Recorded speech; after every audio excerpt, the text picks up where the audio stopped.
Before we start today's video, I'd like to take a second and ask that you hit the subscribe button. I'm seeing a little bit of an uptick in viewership, and it'll help YouTube point the algorithm towards our audience. So, yeah, you know what to do. Secondly, the research for this project was heavily drawn on Blair Jackson's excellent Grateful Dead gear book. If you don't have a copy, finish this video first and then run out and get yourself one. It's a great read. I've been through it cover to cover, and I often go back to look up stuff I'm curious about. So, yeah, with all that said, thanks for watching, and I hope you enjoy the show.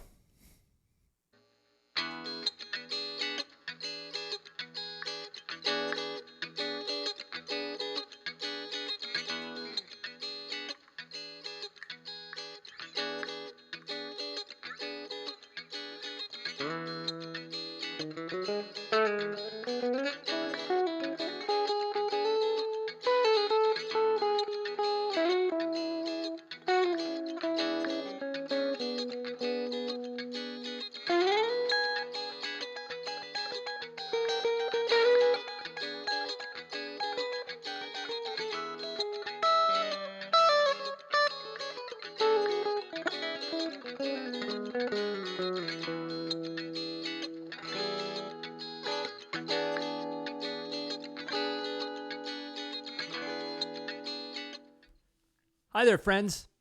We have rearranged the studio here. The lighting's a little different. You'll notice I have my own wall of sound.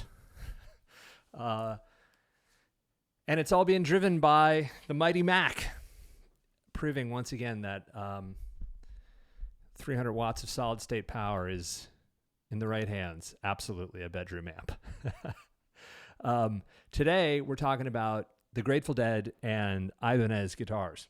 It's an interesting story, and it's one that has always appealed to me because of its geographic connection to my hometown of Philadelphia. The story goes like this. Ibanez had been around for a long time. It was a Japanese company, and they wanted to break into the American market. And their lone distributor was in suburban Philly. And one of their handful of employees was a guy named Jeff Hasselberger. And the story goes that Hasselberger talked his way with his products to showcase them into the Grateful Dead shows at the Philadelphia Civic Center in 1974. So this would have been 8/4/74 and 8/5/74. I'm not sure which of the two dates he was there for, but he came in prior to the gig and met Jerry and really evidently hit it off with Weir. And after the show was over, he had brought a double neck Ibanez guitar that was a copy of a guitar that had been made for John McLaughlin by another guitar company maker. At the time, Ibanez was in the throes of its lawsuit era. They were making high quality, but nonetheless copies of Les Pauls and Stratocasters, most notably the lawsuit era Les Pauls. But anyway, Ibanez was looking to kind of get away from the copying thing and get into their own original designs. And in Weir, they found a willing participant. So Bob commissioned some instruments from him, and they started to show up during the Blues for Allah session in 1975. And then out for the handful of dates they played in 75 at the Great American Music Hall, and then also at Golden Gate Park and a few other places, Weir was spotted playing as Ibanez. And any tone junkie for the Dead will know that in 74, Weir was playing a Gibson 335 for the entire Wall of Sound tour. It was a Sunburst guitar, and he's been quoted as saying it's the finest thin line, the 335 anyways, the finest thin line instrument available. The thing is that it's a little on the, what he called, the adjective I'm drawing a blank on here is woolly. It sounds woolly to me.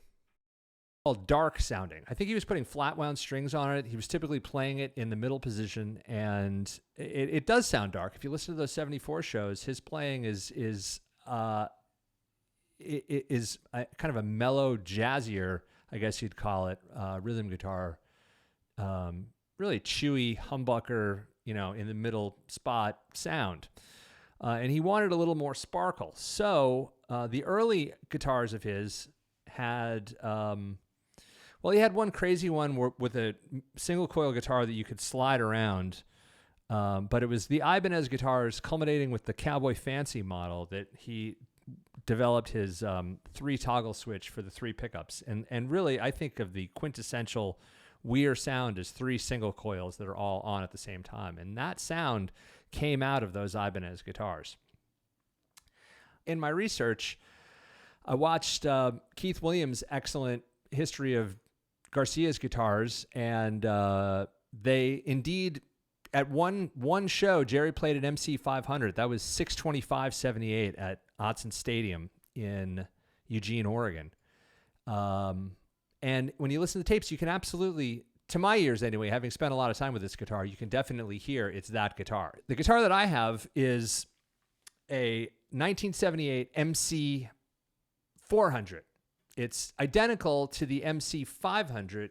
The 500 has a carved top. This one has just a regular plain top. But you can really see that it has the DNA of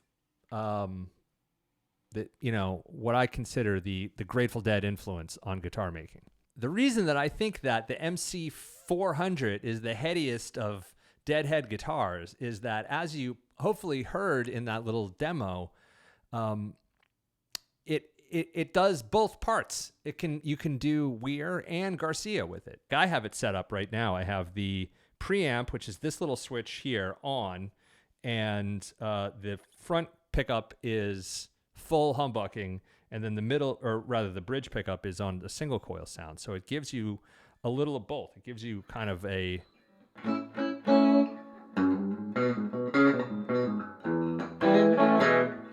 it gives you that robust Garcia, toppy, yet also very,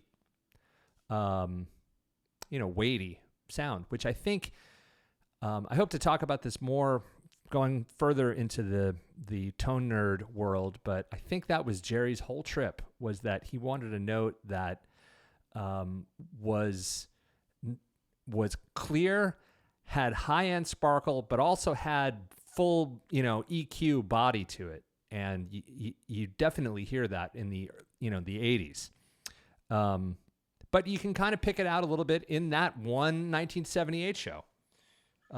If you reverse that and put the neck pickup on single coil and put the bridge on humbucking, this is what it sounds like. Oops.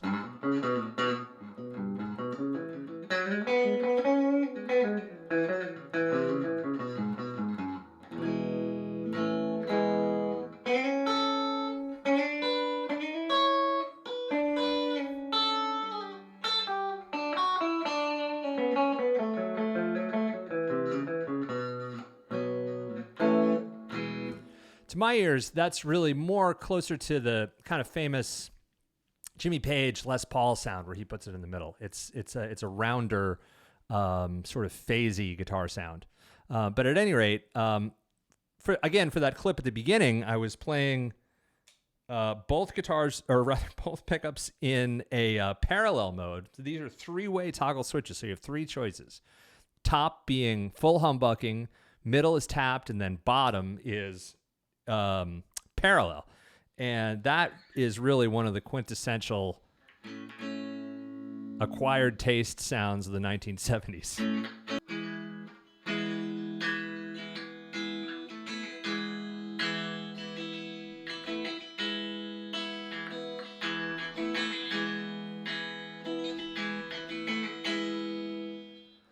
I mean, that's definitely Weir all day long.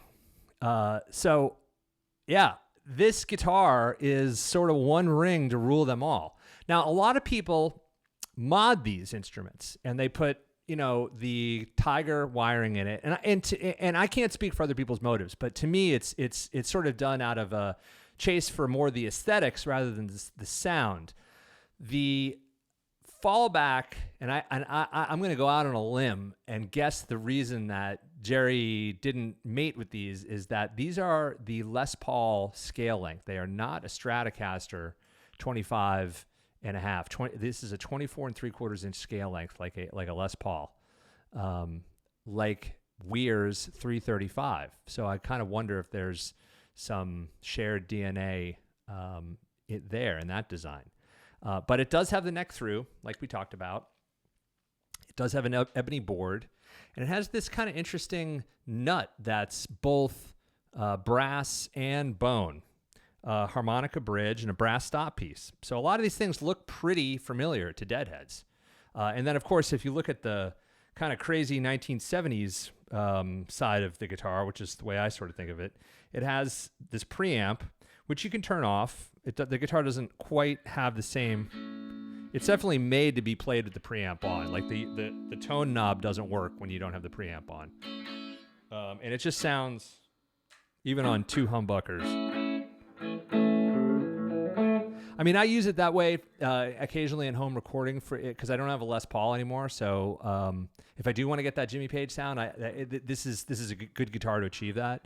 And it is kind of a unique thing, but I think Ibanez really designed it to run with the preamp. There's a tone, rather there's a treble and bass control here, and then this is sort of the output of the preamp. I kind of have to be careful with that with this rig here because I don't want to blow these speakers. We're listening right now to a vintage K120, so I'm not going to go too crazy with the preamp. But at any rate, like I was saying, a lot of people mod these guitars with DiMarzio pickups, and to me, that's certainly, who am I to tell you what to do? I think if you're going to make a Garcia guitar, it needs to be a Strat scale length, and this guitar is not that. It does have the wonderful Jerry-esque big headstock that sort of looks an awful lot like the Irwin headstocks, and the body is gorgeous, but it's a Gibson rather than a Strat, and I kind of think that's how I make the distinction with guitars: is what is the scale length? Is it the Strat or is it the Gibson? And this one is definitely in the Gibson family. The other thing about these is that I don't, this channel is not about me gloating about my possessions. I had wanted one of these since I first got a high-speed internet hookup. The first places I started haunting was forums, Dozen's website, and then the Tone forums for the Jerry sound, and that was when I became hip to these instruments. And I've wanted one ever since then, and I looked and looked and looked, and then finally in the end of I guess the winter 2021, this gorgeous MC400 came up on Reverb, and it wasn't overly expensive, so I snatched it, and it is squeaky clean. The downside, or one feature I should say about these guitars, is that it's not a nitro finish. It's a really thick finish. So a lot of these guitars now look like they've been dragged behind a bus. The finish can be kind of cracked and really beaten up. I mean, you have to remember, this is built in 1978. So it has made it all the way through the pointy guitar era of the 1970s, and became your younger brother's student guitar, and then his younger brother, and then was sold at a pawn shop, and has just had a very tough life. Made it through the grunge years, made it through the 2000s, made it through the indie rock years, and then now here we are in this panacea of Deadhead hipness. So, yeah, if you come across one of these, my recommendation is to leave it bone stock, just like this one is.